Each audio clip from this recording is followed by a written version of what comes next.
Hey y'all, Dr. Dana Gibbs here. Today I want to go over some of the less common symptoms of hypothyroidism.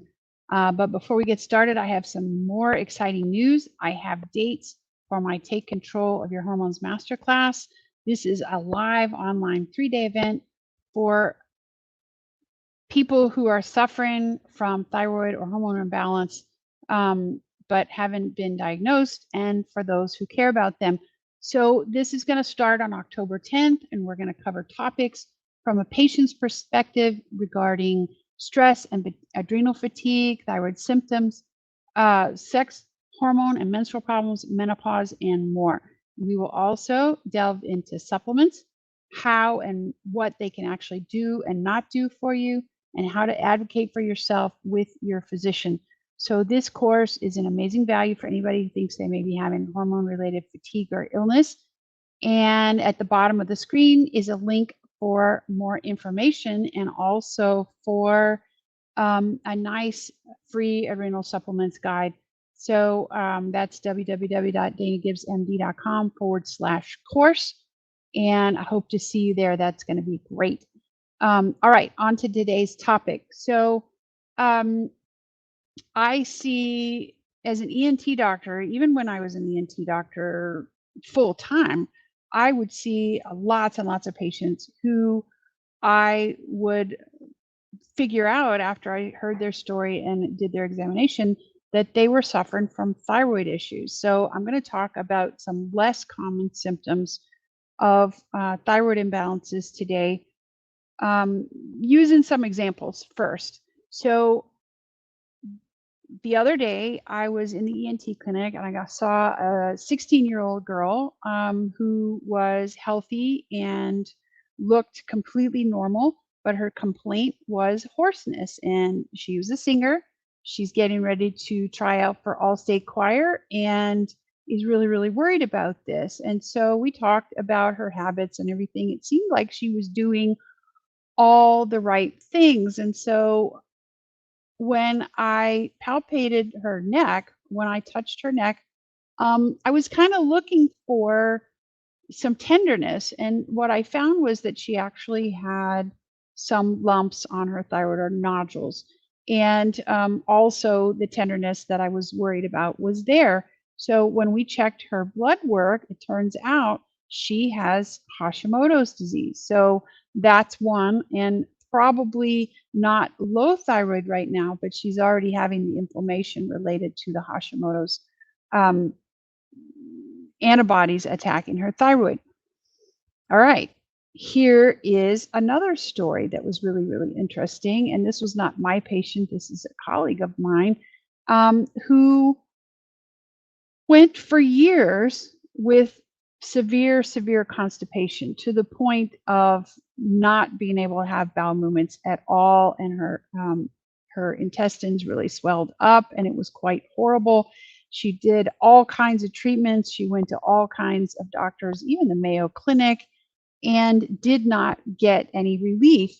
However, when she got pregnant, and her GYN doctor put her on a little bit of thyroid medicine, she felt much better.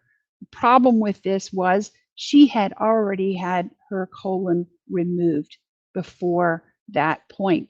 That is just a horrible thing, and very distressing to me. But it turns out that what she had was low thyroid and it was not recognized on the standard test. So here's another one. A colleague of mine saw a patient who had been in and out of the psych unit with suicidal ideation, and it turned out to be low thyroid. So mood changes are a big issue. Um, another one, another symptom of low thyroid is dizziness, and this can manifest in a couple of different ways. One of them is vertigo, where you actually feel spinning, and nothing else found that explains it. But it is also possible to get low blood pressure and faintness and lightheadedness to the point where you might even come close to fainting. And it turns out that could be related to thyroid. Um, But irregular periods, infertility, and miscarriages. So I have seen many patients who came into me for something else. And when I did their history, it turned out they had had multiple miscarriages. I said, we need to check your thyroid. And voila, we got them fixed on their thyroid, and they were able to have babies without a miscarriage or any other severe issues. Another example, here we go. Another example of things that low thyroid can do to you is tendinitis, carpal tunnel syndrome, or frozen shoulder.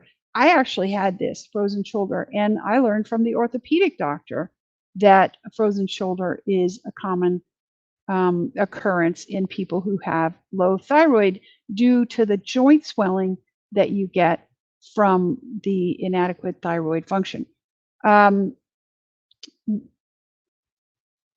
Then the last set of things that I want to talk about is cardiometabolic problems. So you can get narrow pulse pressure, so low blood pressure, slow pulse, palpitations, fluid around your heart, that's called a pericardial effusion, and enlargement of the heart and decreased cardiac output.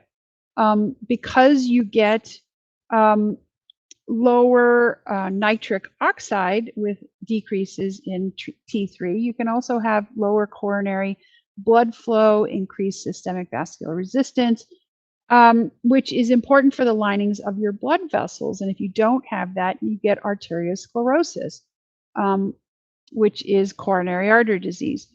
You can also get increases in LDL cholesterol and apolipoprotein B, which is a marker for heart disease, and also total cholesterol.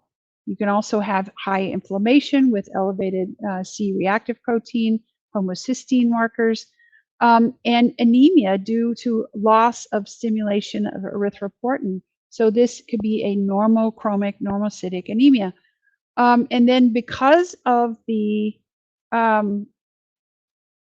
downregulation of GLUT4 transporters, when you don't have enough T3, you can also get increases in insulin resistance. Wow, this is a lot of stuff. So slow thinking, memory problems, we already discussed that, but I have seen this be very, very subtle to the point where people did not appreciate it in their own selves and only realized it after they had thyroid replacement or thyroid inadequacy diagnosed for something else. And then once we replaced it, they went, wow, I can think so much better now. Decreased sweating, except at night, and then drenching sweats at night. Obsessive thinking and easily getting upset, and then swelling. Swelling of the eyelids, ankles, and other places due to impairment of lymphatic drainage. And then finally, tinnitus and hearing loss. So tinnitus is noises in your head that nobody else can hear, but that can drive people kind of nuts. And then hearing loss. And all of these are symptoms and signs of low thyroid, and not necessarily do you have to have just really dramatic low thyroid for these to happen. It can be very subtle, and it can be a fairly mild imbalance. So that's it for now. I am Dr. Dana Gibbs. I am an integrative physician in North Texas, and I help people address their thyroid and other hormone imbalances. If you're interested in my newsletter, that can be found at www.danagibbsmd.com. And you will also find the link to the course there as well. And if you're a fatigue or thyroid sufferer in North Texas and you want a caring doctor to help you resolve your exhaustion, joint, muscle aches, poor sleep issues, and weight gain, come sign up for a new patient consultation with me now at www.danagibbsmd.com. It's been great talking to you guys today, and we'll talk again soon.